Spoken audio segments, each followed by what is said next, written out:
പഴി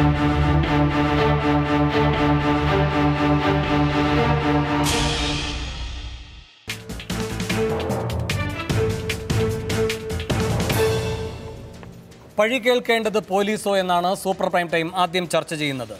ശ്രീ SN സ്വാമി, ഈ നടിയെ ആക്രമിച്ച സംഭവവുമായി ബന്ധപ്പെട്ട് ഏറ്റവും ഒടുവിലുണ്ടായിരിക്കുന്ന സംഭവ വികാസങ്ങൾ സശ്രദ്ധം നിരീക്ഷിക്കുന്നൊരു സിനിമാ പ്രവർത്തകനാണല്ലോ താങ്കൾ. ഈ കാര്യത്തിൽ സിനിമാ മേഖലയിൽ പലതരത്തിലുള്ള ചർച്ചകൾ നടക്കുന്നുണ്ട്. അതവിടെ നിൽക്കട്ടെ. പോലീസിൻ്റെ ഭാഗത്തുനിന്ന് ഈ കാര്യത്തിൽ കൃത്യമായ വീഴ്ച ഉണ്ടായിട്ടില്ലേ? ഈ നടൻ്റെ പരാതിക്ക് ശേഷം 2 മാസം കഴിഞ്ഞാണ് ആ നടൻ കുഴപ്പക്കാരെന്ന് പറയുന്ന 2 പേരെ പോലീസ് അറസ്റ്റ് ചെയ്തിരിക്കുന്നത്. അത് തന്നെ വളരെ നാടകീയമായിട്ടാണ്. രാത്രിയോട് രാത്രി മജിസ്ട്രേറ്റിൻ്റെ മുൻപാകെ കൊണ്ടുപോയി റിമാൻഡ് ചെയ്യിക്കുകയാണ് ജുഡീഷ്യൽ കസ്റ്റഡിയിൽ. ഈ 2 മാസത്തിന് ശേഷവും ഇത്ര നാടകീയമായി മാധ്യമങ്ങളെ കാണാതെ ആരെയും കാണാതെ കണ്ണുവെട്ടിച്ച് ഇങ്ങനെ പ്രതികളെ കൊണ്ടുപോയി ജയിലിലടയ്ക്കുന്ന ഈ പോലീസിൻ്റെ പരിപാടി, ഈ കേസ് അന്വേഷണം ശരിയായ ദിശയിൽ തന്നെ പുരോഗമിക്കുന്നു എന്ന് പ്രതീക്ഷ നൽകുന്നതാണോ?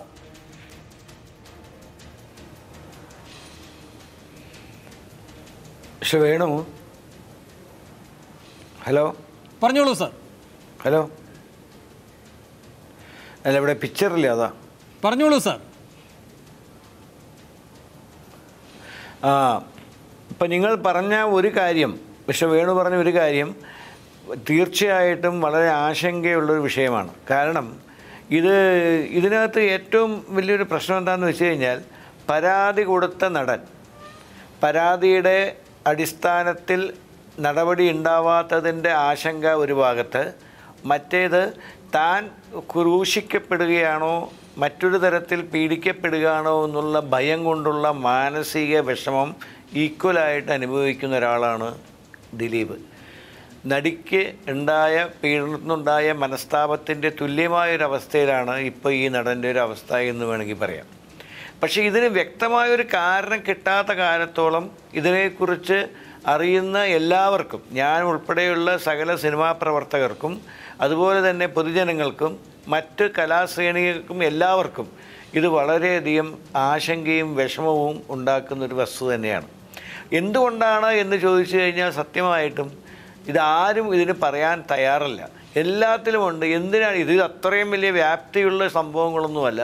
എന്തുകൊണ്ടാണ് ഇതിന് നടപടിയില്ലാത്തത്? എന്തുകൊണ്ട് ഇതൊരു കള്ളക്കേസാണെങ്കിൽ, കള്ള ആരോപണമാണെങ്കിൽ, ഇല്ലെങ്കിൽ വ്യാജ്യ കത്താണെങ്കിൽ, ഇല്ലെങ്കിൽ കത്തിലെ വിഷയം വ്യാജ്യമാണെങ്കിൽ, എന്തായിക്കോട്ടെ, അതിൻ്റെ മുകളിൽ നടക്കുന്ന ഒരു അന്വേഷണത്തെക്കുറിച്ച് അറിയാൻ അതിൽ പരാതിയിൽ പറഞ്ഞിട്ടുള്ള വ്യക്തിയെ വല്ലാതെ ബാധിക്കുന്നൊരു വിഷയമാണ്. അയാൾ കൃത്യമായിട്ടാണ് ഈ സംഭവങ്ങൾ പോലീസിനെ അറിയിച്ചത്.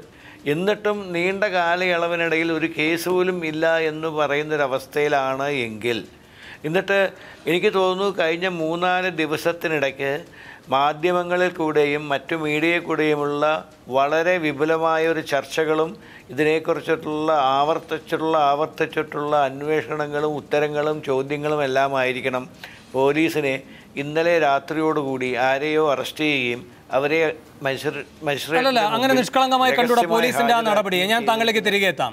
ശ്രീ മുഹമ്മദ് ഷാ, ഒരു വ്യക്തിക്ക് അന്തസ്സോടെ ജീവിക്കാൻ കഴിയുക എന്നത് അയാളുടെ പൗരാവകാശമാണ്. അത്തരമൊരു പൗരാവകാശം സംരക്ഷിക്കേണ്ട ബാധ്യത ഭരണഘടനാ സ്ഥാപനങ്ങൾക്കുണ്ട്, അത്തരം ചുമതലകൾ വഹിക്കുന്നവർക്കുണ്ട്. നേരിട്ട് പറഞ്ഞാൽ പ്രഥമവും പ്രധാനവുമായി ഭരണകൂടത്തിൻ്റെ, സർക്കാരിൻ്റെ കർത്തവ്യം കൂടിയാണത്. ഇവിടെ ഈ സർക്കാർ സംവിധാനമായ പോലീസ് ആ കാര്യത്തിൽ ദിനേന വീഴ്ച വരുത്തിക്കൊണ്ടിരിക്കുന്നു. വ്യക്തികൾ പല രൂപത്തിൽ ആക്രമിക്കപ്പെടുന്നു, സമൂഹ മാധ്യമങ്ങളിലൂടെ ആയാലും അല്ലാത്ത രൂപത്തിലായാലും. അവർക്കവരുടെ വിശ്വാസ്യത വീണ്ടെടുക്കേണ്ടതുണ്ട്, അവരുടെ അന്തസ്സ് വീണ്ടെടുക്കേണ്ടതുണ്ട്. അത് അവരുടെ ബാധ്യതയായി ചുരുങ്ങുന്നു. അന്വേഷണ സംവിധാനങ്ങൾ മുഖം തിരിച്ചോ കൈ കഴുകിയോ നിൽക്കുന്നു. എന്നിട്ട് വാർത്തകൾ ഇങ്ങനെ കൊടുമ്പിരി കൊണ്ടുവരുമ്പോൾ എന്തോ സമ്മർദ്ദം കൊണ്ട് എന്ന് തോന്നിക്കുന്ന വിധത്തിൽ ഒരു സുതാര്യതയുമില്ലാതെ, ഒരു വിശദീകരണവും നൽകാതെ ചിലരെ പ്രതികളാക്കുന്നു, റിമാൻഡ് ചെയ്യിക്കുന്നു, അതിനുശേഷം അന്വേഷണം പോകുന്നു എന്ന പതിവ് ന്യായവാദം പറയുന്നു, ദുരൂഹത നിലനിർത്തുന്നു. ഇതെന്തുകൊണ്ടാണ്? ഇതിന് ഒരു ഉത്തരവാദിത്തം ആരെങ്കിലും ഏറ്റെടുക്കേണ്ടതില്ലേ? ഇനി പോലീസ് സംവിധാനത്തിൽ പ്രവർത്തിക്കുന്നവർക്ക് അന്വേഷണ സംവിധാനം മുന്നോട്ട് കൊണ്ടുപോകുന്നതിൻ്റെ പരിമിതി ഉണ്ട് എങ്കിൽ ഇതുമായി ബന്ധപ്പെട്ടൊരു വകുപ്പില്ലേ? സാംസ്കാരിക വകുപ്പ്, സിനിമയ്ക്ക് പ്രത്യേകമായി ഒരു വകുപ്പില്ലേ? ഒരു മന്ത്രിയില്ലേ? രാഷ്ട്രീയ ഭരണ ഉത്തരവാദിത്തത്തോടെ ഈ കാര്യത്തിൽ പ്രതികരിക്കേണ്ടവരുടെ കുറ്റകരമായ മൗനം കൂടി ആളുകൾക്ക് ഏതെങ്കിലും തരത്തിൽ അവരെപ്പറ്റി സ്വന്തം നിരപരാധിത്വം സ്വയം തെളിയിക്കേണ്ട ഗതികേടിലേക്ക് എത്തിക്കുന്നുണ്ടോ? വേണു ഇതിനകത്ത് ഞാൻ പറയുന്നത് സ്വാതന്ത്ര്യം എന്ന് പറയുന്നത് എക്സ്റ്റോർഷൻ്റെ പരാതി കൊടുത്ത നടനെ സംബന്ധിച്ചിട്ടാണെങ്കിൽ ഏപ്രിൽ 20-ാം തീയതിയോ 21-ാം തീയതിയോ സ്റ്റേറ്റ് പോലീസ് ചീഫിന് നടൻ ഒരു പരാതി കൊടുക്കുന്നു, അല്ലെങ്കിൽ നടൻ്റെ സുഹൃത്ത് ഒരു പരാതി കൊടുക്കുന്നു, എന്നെ എക്സ്റ്റോർട്ട് ചെയ്യാൻ ശ്രമിച്ചു എന്നതാണ് പരാതിയുടെ കാരണം. എന്നെ 1.5 കോടി രൂപ ആവശ്യപ്പെടുന്നു, അല്ലെങ്കിൽ മറ്റൊരു കേസിൽ എന്നെ പ്രതിയാക്കി അദ്ദേഹത്തെ പ്രതി ചേർത്തുകൊണ്ട് ഞാൻ മൊഴി കൊടുക്കുമെന്നാണ് അദ്ദേഹത്തിൻ്റെ ഭീഷണി. ഈ ഭീഷണിക്ക് എതിരെ ഒരു പരാതി കൊണ്ട് സ്റ്റേറ്റ് പോലീസ് ചീഫിന് കൊടുക്കുന്നു. സ്റ്റേറ്റ് പോലീസ് ചീഫ് അതിൽ നടപടി സ്വീകരിക്കുന്നില്ല 2.5 മാസമായിട്ട്. ഞാൻ ഒന്ന് ചോദിച്ചോട്ടെ, ഈ എക്സ്റ്റോർഷൻ്റെ പേരിലുള്ള പരാതിയിൽ അദ്ദേഹം അഗ്രീവ്ഡ് ആണെങ്കിൽ സ്റ്റേറ്റ് പോലീസ് ചീഫ് നടപടി സ്വീകരിക്കുന്നില്ലെങ്കിൽ മജിസ്ട്രേറ്റ് കോടതിയിൽ ഒരു CMB മൂവ് ചെയ്യാൻ ഇവർ ബാധ്യസ്ഥരല്ലേ? നിയമം പറഞ്ഞാൽ, നിയമമാണ് പറയുന്നതെങ്കിൽ പരാതി കൊടുക്കേണ്ടത് കൺസേൺ സ്റ്റേഷൻ ഹൗസ് ഓഫീസർക്കാണ്. സ്റ്റേഷൻ ഹൗസ് ഓഫീസർ പരാതിയിൽ നടന്റെ നിയമപരമായ അവകാശങ്ങളും അവസരങ്ങളും അദ്ദേഹം വിനിയോഗിക്കുന്നുണ്ടോ ഇല്ലയോ എന്നത് അവിടെ നിൽക്കട്ടെ. ഒരു വ്യക്തിയുടെ അവകാശങ്ങളും അവസരങ്ങളും പൂർണ്ണമായും വിനിയോഗിക്കൂ എന്ന ഉപദേശ രൂപേണ നിൽക്കുകയല്ല ഈ കേരള സമൂഹം.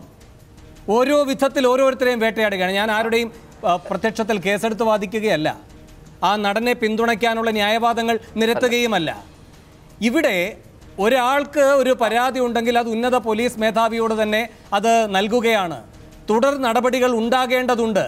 ആ കാര്യത്തിൽ ഒരു അനാസ്ഥ വരുന്നുവെങ്കിൽ ആ പോലീസ് സംവിധാനം വിമർശിക്കപ്പെടേണ്ടതാണോ അല്ലയോ എന്നതാണ് ചോദ്യം. അതിന് തർക്കമില്ല. അനാസ്ഥയുണ്ടെങ്കിൽ പോലീസ് സംവിധാനത്തെ വിമർശിക്കപ്പെടണം. അതിന് കാരണവുമുണ്ട്. സുപ്രീം കോടതി വളരെ വ്യക്തമായി ലളിതകുമാരി കേസിൽ പറഞ്ഞിരിക്കുന്നു, ഈ കൊടുത്ത പരാതിക്ക് കഴമ്പുണ്ടോ എന്ന് നിങ്ങൾക്ക് എൻക്വയറി നടത്താം. കഴമ്പില്ലെങ്കിൽ 7 ദിവസത്തിനകം അതിൻ്റെ മറുപടി പരാതിക്കാരന് നൽകിയിരിക്കണം. അതല്ല, കോഗ്നിസിബിൾ ഒഫൻസ് ഡിസ്ക്ലോസ് ചെയ്യുന്ന അലിഗേഷൻ അതിനകത്തുണ്ടെങ്കിൽ അടിയന്തരമായി ക്രൈം ഇട്ട് ഇൻവെസ്റ്റിഗേഷൻ നടത്തണമെന്നാണ് സുപ്രീം കോടതി പറഞ്ഞത്. അപ്പോൾ അതുകൊണ്ട് തന്നെ 7 ദിവസത്തിനകം മറുപടി കൊടുക്കാൻ അവർ ബാധ്യസ്ഥരാണ്. ഞാൻ പറയുന്ന പോയിന്റ് അതല്ല. ഇങ്ങനെ ഒരു പരാതി കൊടുത്തയാൾ ആ ഗ്രീവൻസ് സബ്സിസ്റ്റ് ചെയ്യുമ്പോൾ 2.5 മാസം ഡോർമൻ്റ് ആയിട്ടിരിക്കുന്നതിൽ ഞാൻ കാണുന്ന ഒരു അഭിഭാഷകൻ എന്നുള്ള നിലയ്ക്ക് ഞാൻ കാണുന്ന ഒരു സംശയം ഞാൻ പറയുകയാണ്. മറ്റൊരു കേസിൽ ഗൂഢാലോചനയെ സംബന്ധിച്ചിട്ടുള്ള ഒരു ഡിസ്ക്ലോഷർ വന്ന മൊമെൻറ്റിൽ ഇങ്ങനെ ഞാൻ പരാതി കൊടുത്തിരുന്നു എന്ന് പറയുന്നയാൾക്ക് 2.5 മാസം മൗനം ഭജിച്ചതിൻ്റെ കാരണം കൂടെ പറയേണ്ടി വരും. ഇങ്ങനൊരു ഡിസ്ക്ലോഷർ വന്നപ്പോഴല്ല ഇത് പറയേണ്ടത്.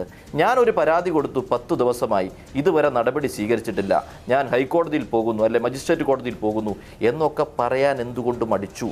ഈ ഡിസ്ക്ലോഷർ വന്ന മൊമെൻറ്റിൽ മാത്രം ഞാൻ അങ്ങനെ ഒരു പരാതി കൊടുത്തിരുന്നു എന്നും അദ്ദേഹം അത് പറയുന്ന മൊമെൻറ്റിൽ ഇത് സംബന്ധിച്ച് അന്വേഷണം നടത്തുകയും ചെയ്യുമ്പോൾ ഒരു ഇൻവെസ്റ്റിഗേറ്റീവ് സിസ്റ്റത്തിൽ നമ്മളൊരു കാര്യം ചിന്തിച്ചു അവലോകനം ചെയ്യുമ്പോൾ ആ ഗൂഢാലോചനയിലേക്കുള്ള ഇൻവെസ്റ്റിഗേഷൻ പോകുന്നതിന് ഒരു ഡിഫൻസായി മാറുന്നതാണോ ഈ പരാതി എന്ന് സംശയിക്കേണ്ടി വരും. ഇദ്ദേഹം തെറ്റ് ചെയ്തു വ്യക്തമാണ്. ശ്രീ സജി നന്ദ്യാട്ട്, ഇവിടെ വേട്ടയാടപ്പെടുന്നുവെന്ന് നടൻ പറയുകയാണ്.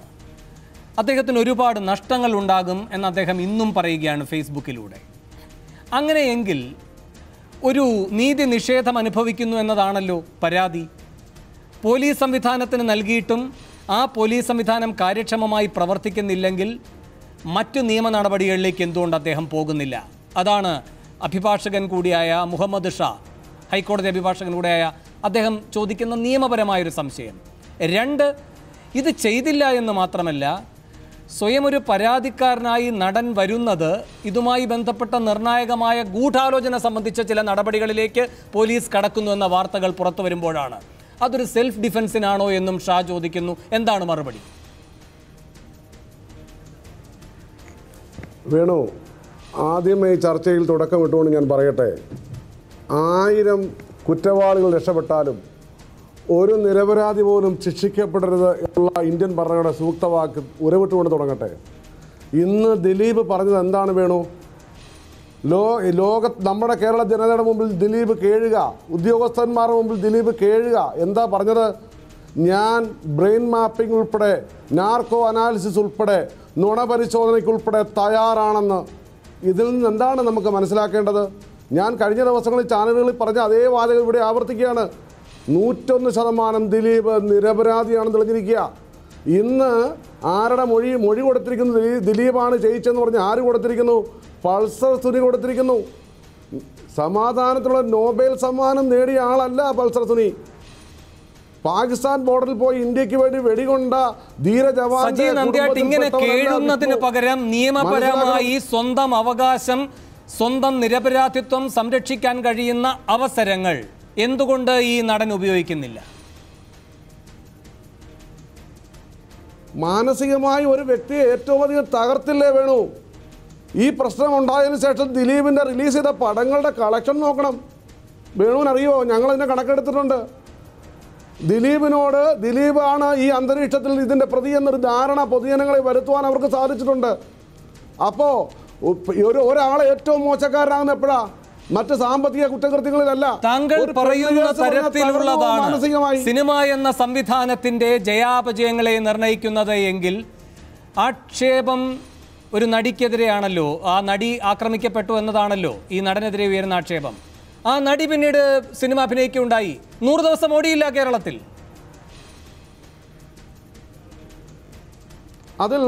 അതൊക്കെ ആപേക്ഷികമാ വേണു.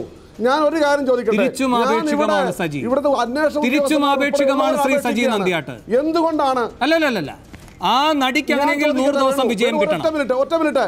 ഈ പൾസർ സുനിയെ ഇതാ പ്രതിസ്ഥാനത്തിൽ ഞാൻ ദിലീപ് പറയുന്നു, ഞാൻ നുണപരിശോധനയ്ക്ക് തയ്യാർ.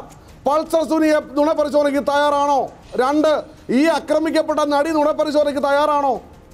ഇതെന്തേ നിങ്ങൾ അന്തരീക്ഷത്തിൽ ചോദിക്കാതെ? സജി നന്ദിയാട്ട് ഇങ്ങനെ വ്യക്തിപരമായി ഒരു ക്രിമിനലിനെ വെല്ലുവിളിക്കുകയല്ല, സ്വയം നിരപരാധിയാണ് എന്ന് ഉത്തമ ബോധ്യമുള്ള ഒരു വ്യക്തി ചെയ്യേണ്ടത്.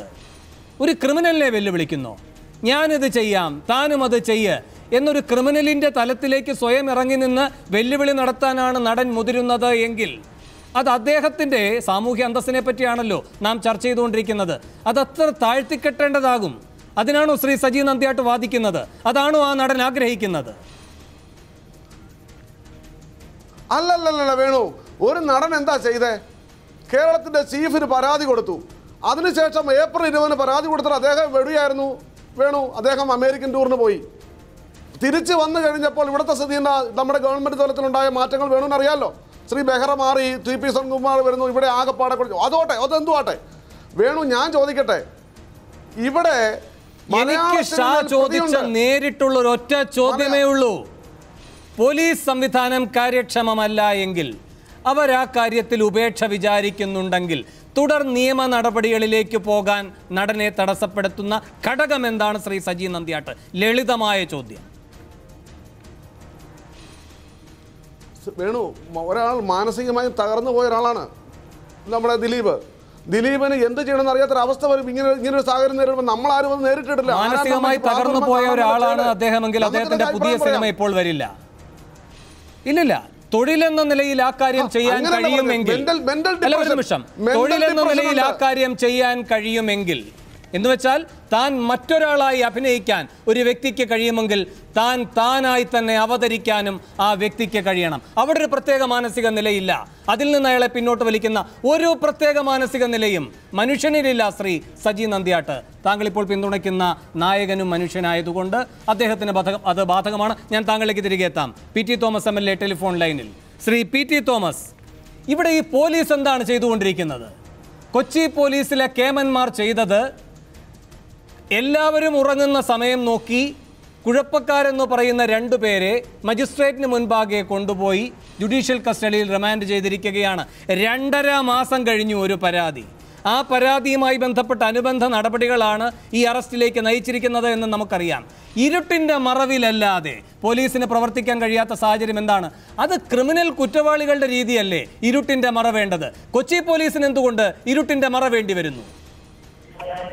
ഈ കാര്യത്തിൽ തുടക്കം മുതൽ തന്നെ പോലീസിന് പാളിയിട്ടുണ്ട് എന്ന അഭിപ്രായക്കാരനാണ് ഞാൻ. കാരണം ഈ സംഭവം നടന്നതിന്റെ പിറ്റേ ദിവസം ബഹുമാന്യനായ ആഭ്യന്തര വകുപ്പിന്റെ ചുമതല കൂടിയുള്ള കേരളത്തിന്റെ മുഖ്യമന്ത്രി പറഞ്ഞത് ഇതിൽ ഗൂഢാലോചന ഇല്ല എന്നാണ്. ആ ഗൂഢാലോചന ഇല്ല എന്ന് പറഞ്ഞതിന് ശേഷം കേരളത്തിൽ ഇന്നത്തെ സാഹചര്യത്തിൽ ഏത് പോലീസുകാർ അന്വേഷിച്ചാലും മുഖ്യമന്ത്രി ഗൂഢാലോചന ഇല്ല എന്ന് പറഞ്ഞത് ഒരു ഗൂഢാലോചനയിലേക്ക് അത് എത്തിച്ചേരാൻ സാധ്യത കുറവാണ്. 1. 2, പോലീസിന് ആത്മാർത്ഥത ഉണ്ടെങ്കിൽ ഈ കൊടും കുറ്റവാളിയായി ഇപ്പൊ പിടിക്കപ്പെട്ടിരിക്കുന്ന പൾസ്